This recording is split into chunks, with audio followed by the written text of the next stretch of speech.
غزہ کی صورتحال سے آپ کو آگاہ کریں گے۔ غزہ کے علاقے خان یونس میں امدادی ٹرکوں کو دیکھ کر بڑی تعداد میں بھوکے اور پیاسے فلسطینی ٹرکوں پر لپک گئے۔ ویڈیو میں دیکھا جا سکتا ہے کہ لوگوں کی بڑی تعداد نے امدادی سامان کے ٹرکوں پر چڑھ کر اشیاء حاصل کرنے کی کوشش کی۔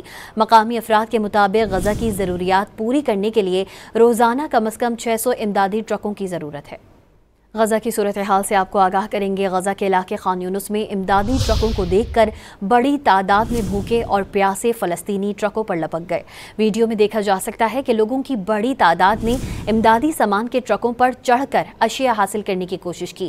مقامی افراد کے مطابق غزہ کی ضروریات پوری کرنے کے لیے روزانہ کم از کم 600 امدادی ٹرکوں کی ضرورت ہے۔ غزہ کی صورتحال سے آپ کو آگاہ کریں گے۔ غزہ کے علاقے خان یونس میں امدادی ٹرکوں کو دیکھ کر بڑی تعداد میں بھوکے اور پیاسے فلسطینی ٹرکوں پر لپک گئے۔ ویڈیو میں دیکھا جا سکتا ہے کہ لوگوں کی بڑی تعداد نے امدادی سامان کے ٹرکوں پر چڑھ کر اشیاء حاصل کرنے کی کوشش کی۔ مقامی افراد کے مطابق غزہ کی ضروریات پوری کرنے کے لیے روزانہ کم از کم 600 امدادی ٹرکوں کی ضرورت ہے۔